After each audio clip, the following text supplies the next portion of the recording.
Assalamualaikum warahmatullahi wabarakatuh.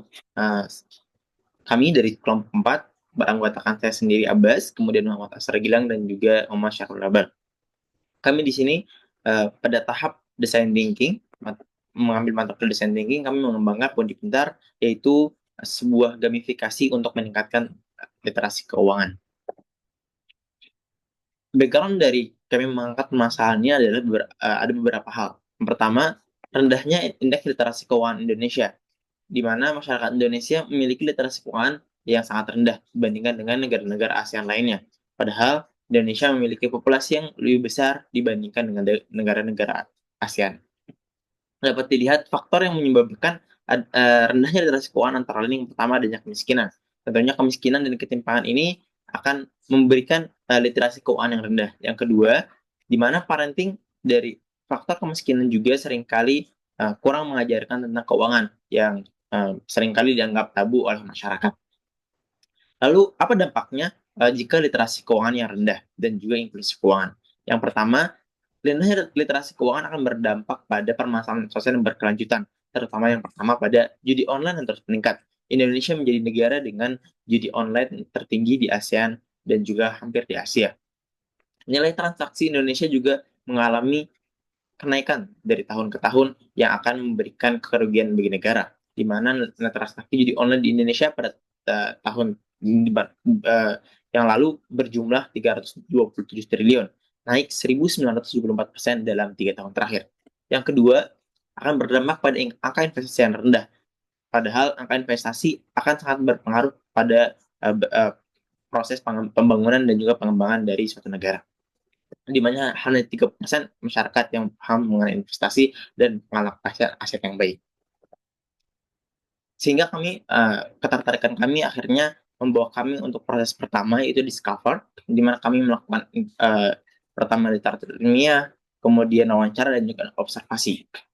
Untuk mengembangkan permasalahan yang dihadapi, kami juga mengembangkan narasumber, di mana terdapat narasumber dari berbagai wilayah. Yang pertama kami melakukan wawancara kepada mahasiswa dari Universitas Gadjah Mada dengan narasumber Tere Tirtomati dengan background non keuangan, yaitu mahasiswa hukum. Di mana Tere baru saja beralih kepada reksadana yang sebelumnya hanya menabung melalui deposito dan juga hanya melalui bank konvensional. Dan Tere seringkali bertanya kepada rekan-rekannya dan juga teman-teman di sosialnya yang telah melakukan investasi. Kemudian yang kedua, kami melakukan wawancara juga kepada guru SMA di bidang madani, yaitu di Bogor, di mana Pak Farik ini seringkali mengalami kesulitan untuk mendeliver bagaimana proses literasi keuangan bagi murid-muridnya. Kemudian yang ketiga, kami pada tahap berdiskusi dan discover, kami mendapati fenomena di mana para siswa dan juga mahasiswa seringkali terjerat oleh pinjaman online yang dasarnya adalah konsumtif, sehingga hal ini tentunya akan berdampak pada kesenjangan sosial yang semakin tinggi. Apa harapan dari para narasumber kami? Para narasumber kami menjelaskan bahwasannya mereka menginginkan media pembelajaran yang dapat menjelaskan konsep keuangan dengan cara yang menyenangkan bagi siswa, dan juga beberapa narasumber kami menyatakan minatnya terhadap format edukasi yang lebih praktis seperti board game yang dianggap lebih engaging dan juga relevan bagi pemula dan juga anak muda dalam dunia investasi.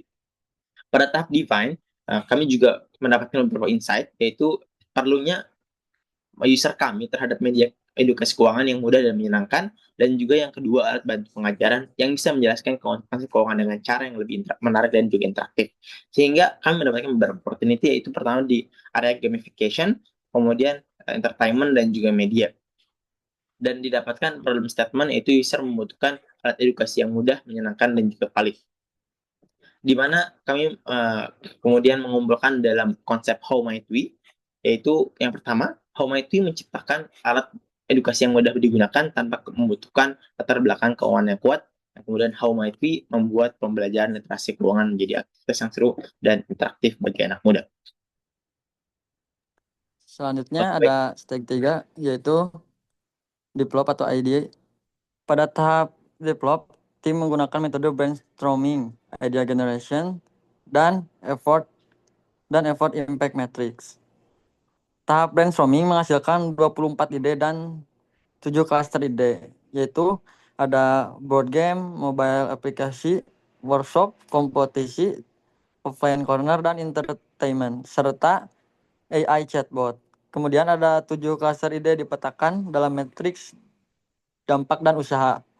Usaha ide yang dikurasi berdasarkan proses voting adalah ada 2, yaitu board game, aplikasi mobile. Kemudian next. Terus ada yang keempat itu prototyping. Proses prototyping dilakukan dengan aplikasi Canva dan Figma. Kemudian dicetak dengan kertas A3. Seperti yang ada di bawah ini, ada gambar di bawah ini.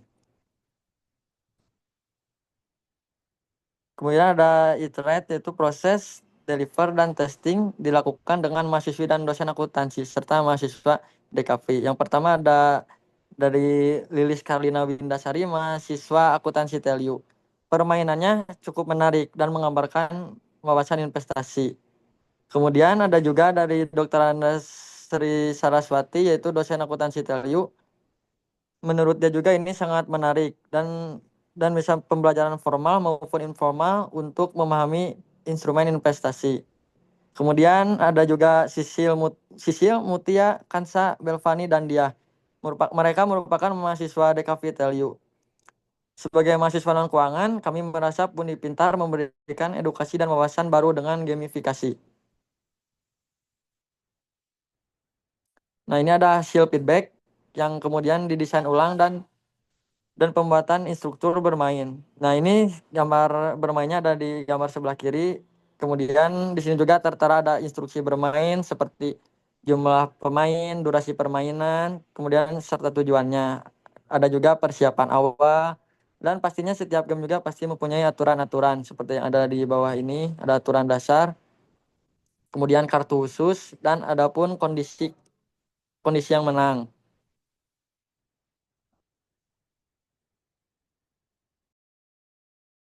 Nah, oke. Untuk selanjutnya ada result dan impact dari conclusion kita berdasarkan proses design thinking. Hasil yang diperoleh dari Pundi Pintar ini adalah tahap discover yang memberikan gambaran permasalahan secara umum, kemudian dijabarkan dalam define melalui problem statement dan how might we. Nah, untuk tahap develop ini menghasilkan 24 ide dalam 7 klaster yang kemudian nantinya didesain menggunakan Canva dan Figma. Tahap deliver menghasilkan feedback dan rencana iterasi. Nah, untuk impact itu sendiri ada 2. Yang pertama itu memberikan edukasi yang terukur dan sesuai dengan pembelajaran investasi. Yang kedua itu ada meningkatkan indeks literasi keuangan dan juga investasi dan inklusi keuangan. Oke, next. Nah, untuk implementation plan ya, waktu itu saya sudah sempat menjabarkannya. Nah, mungkin ini lebih lengkapnya. Tahun 2024 kemarin kita sudah mulai rilis prototipe ya kan awal board game fisiknya. Terus di 2025-nya mulai kampanye edukasi literasi keuangan, terus berkolaborasi, terus melakukan riset. Terus di 2026-nya tahun depannya kita akan mengembangkan aplikasi companion untuk board game sendiri si Kunci Pintar ini. Terus kita menguji coba melalui eh, pemain-pemain yang terpilih. Terus akhirnya kita mulai rilis aplikasi Pundi Pintar untuk tahap pertama. Nah, untuk selanjutnya di tahun 2027 kita memulai integrasi data pasar sahamnya yang terbaru gitu. Nah, terus nanti ditambahkannya modul simulasi obligasi interaktif melalui kampanye promosi aplikasi dengan komunitas. Jadi nanti kita ya kurang lebih sama lah berkolaborasi dengan komunitas. Terus nanti kita melakukan riset juga kepada pengguna untuk pengalamannya. Gimana sih optimalisasinya untuk aplikasi ini gitu. Nah, di tahun 2028 ya, kita mengembangkan lagi terus fitur-fitur yang terbaru untuk integrasi pasar kripto. Terus juga kita bakal nyoba terus untuk integrasi pasar keuangan yang lebih lengkap. Nah, terus nanti terus kita berkolaborasi dengan platform edukasi digital besar. Akhirnya kita rilis yang secara besar-besaran aplikasi dengan fitur yang cukup lengkap. Nah, terus di tahun 2029-nya kita bakal nambahin elemen gamifikasi berbasis AI. Karena kan di zaman sekarang AI cukup berpengaruh ya. Nah, terus di tahun 5 tahun terakhir ya itu kita melakukan ekspansi pasar internasional untuk aplikasi. Kurang lebih seperti itu. Boleh next. Nah, apa sih kira-kira tantangan dan pembelajaran buat kita ini? Nah, tantangan dan pembelajarannya kita itu dapat brainstorming dan proses pemahaman dalam tim yang tidak sama seringkali menghasilkan diskusi yang kurang maksimal. Terus juga kita harus mencari narasumber yang diverse lah gitu.